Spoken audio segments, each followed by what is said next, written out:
All right, in this video I'll be making homemade pizza, and here I have my Green Mountain grill with a pizza attachment, but you can also use your oven with a pizza stone, and I would highly suggest getting a pizza peel. Now this pizza is best done if you make it the dough and the sauce 48 hours in advance, but you can make it 24 hours in advance, but it won't taste as good, but it'll still be good. All right, so here's the ingredients that we're going to need: olive oil, sea salt, active yeast, bread flour, and sugar. And this is for the dough. So I'll just add 1 teaspoon of active dry yeast, a teaspoon of sugar, 1/4 cup of warm water, and then we're just going to mix this around a little bit and let it sit probably for about 10 minutes or 15. And it should look like this, a little foamy, and you'll know your yeast is active. So now we'll add 2 cups of water, warm water again, and then 1 tablespoon of salt,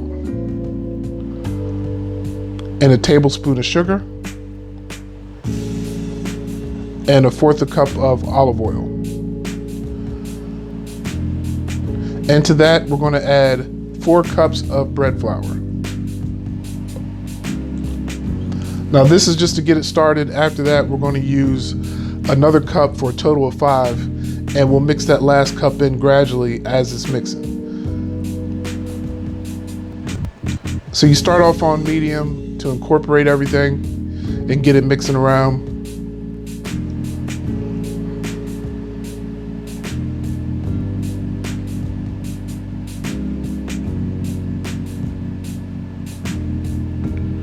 And I'm going to let the video play. I'm not going to edit this part of it. I want you to see how long it takes to knead the dough to get it to the consistency that you want. So now I increase the speed and I'll just mix it around. And again, make sure you mix as long as I do whenever you're making it.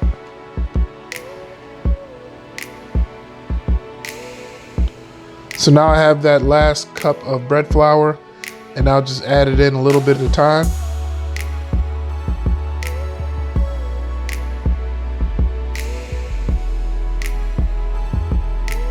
And let it mix around a little bit, and then just add a little more.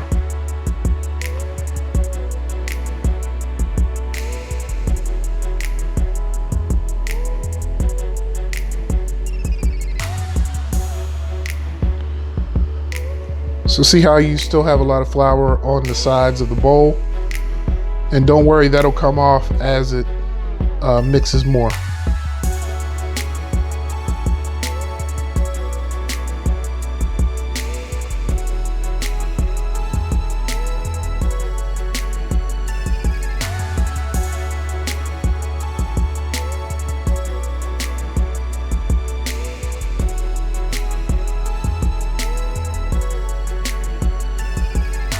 Okay, here I'm putting the rest of the flour in, and again I'm gonna let the video roll so you can see again just how long it's going to take for this dough to be the consistency that you want it to be.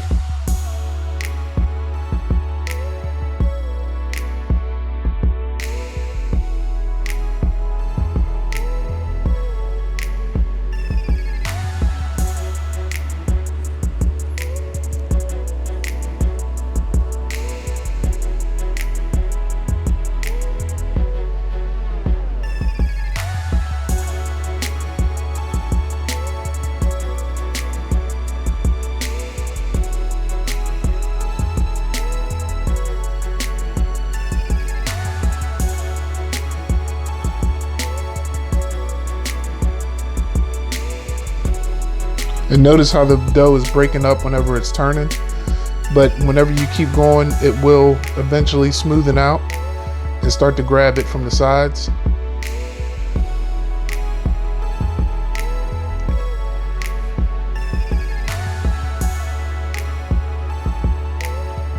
And right now it's getting more pliable.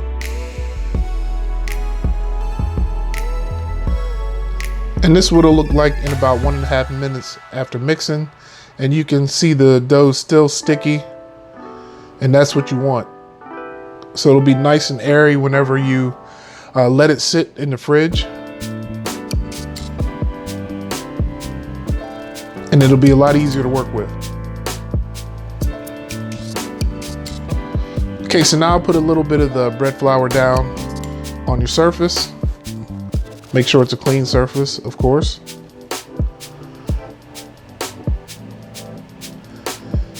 And just take the dough out.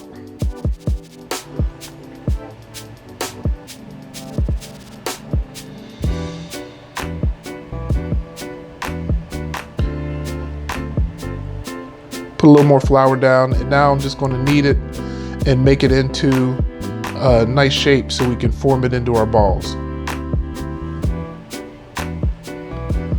So this doesn't take a lot of kneading. You've already done that in the mixer. So we're just making it into a nice form.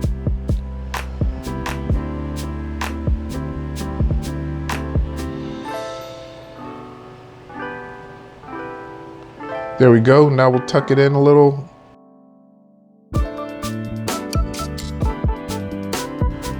Try to get it smooth on top.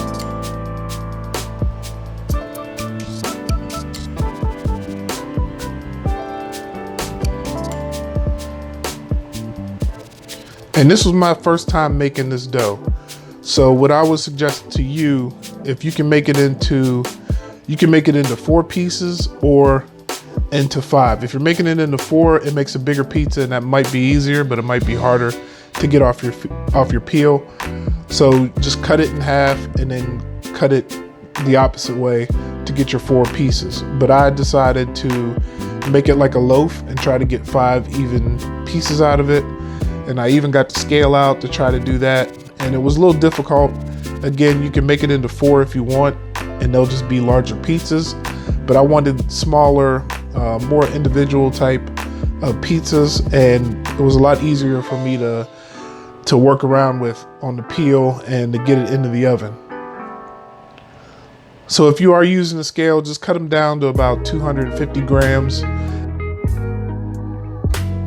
Right here I have a postal scale that I'm using, and just cut it down into equal pieces and then form your ball.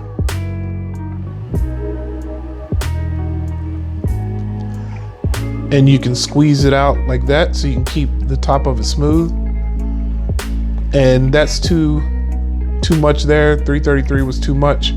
So I ended up cutting them and bringing them down and getting them around. That one's around 269, and that was good. So around 250, 270 is a good weight for your dough balls.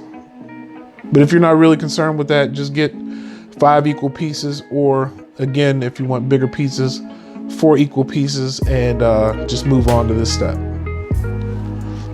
And I'm just forming the ball, trying to get the top of it smooth. You can pinch the bottom end, you can fold it over, you can roll it, whichever way is the easiest for you to form your balls.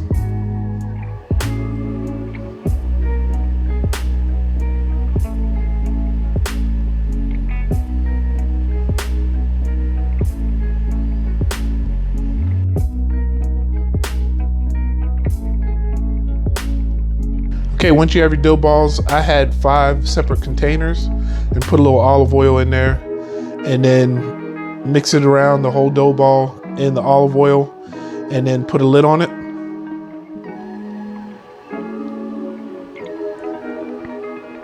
And then we're going to let these set up in the refrigerator for, again, hopefully 48 hours. If you have to do it the next day, you can, and it'll still taste good, but I guarantee you it'll taste better if you let it sit for 2 days. Okay, now that we're done with our dough balls, we're also going to make the sauce, and that's going to sit in your refrigerator for the same amount of time that you left your dough balls in there. So what you're going to need is 1 heaping tablespoon of green pepper, 2 heaping tablespoons of chopped onion, and we'll put 3 tablespoons of olive oil into a saucepan.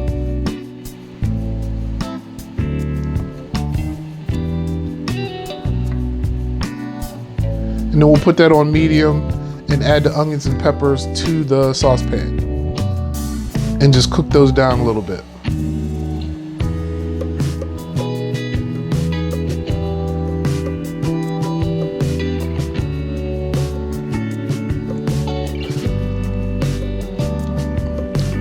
So I turned it down to low medium low after I added the onions and let them cook a little. And now when they're almost done, I'll add in the garlic and let that cook in for a little while.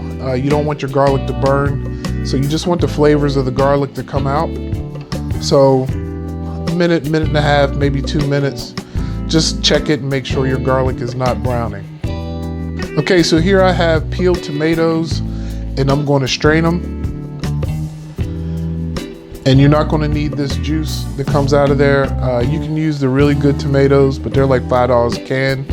I went the cheap route, and because I'm adding all the green peppers and onions, it still came out being a really good sauce. So here I added the tomatoes to a blender. You can use a food processor. And then add your onions, green peppers, and garlic. And then 1 heaping tablespoon of basil, dried basil,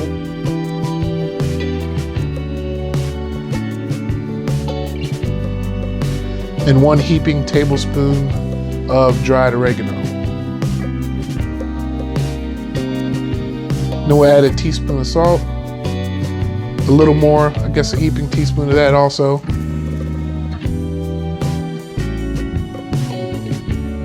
And then some pepper. Same thing with the pepper. And go ahead and blend that up.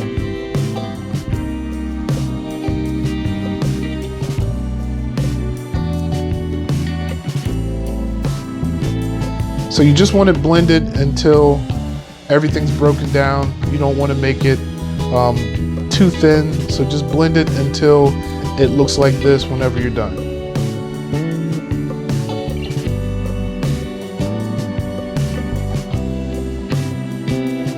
So I'll add this back to my saucepan and put the saucepan on medium. And to this, I'm going to add 2 tablespoons of tomato paste, and this will thicken it up a little bit.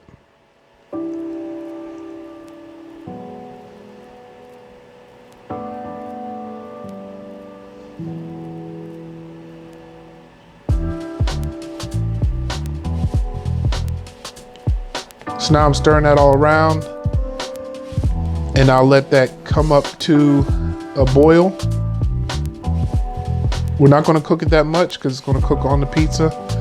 Just want to get all those flavors incorporated and heated up together. So once you see that it's boiling, go ahead and drop it down to low and stir that around a little bit.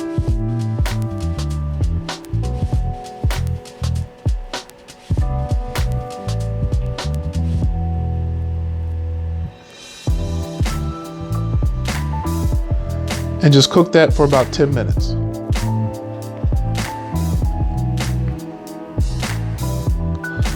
So that's it for the sauce. You're done. So from here, you'll go ahead and put your sauce in the refrigerator. And now you have your dough balls in the refrigerator. You have your sauce in the refrigerator. Now after 24 to 48 hours, take it out. And depending how long it was in the refrigerator, it depends on how much it had risen in the refrigerator. So you might need to let it come out and then let it rise a little while. So look at my part 2 of the video. It'll show you what your dough should look like when it's ready. And again, that depends on when you take it out of the refrigerator and how long you let it sit out of the fridge to let it get its final rise. And then you'll know your dough ball's ready. All right, stay tuned for part 2.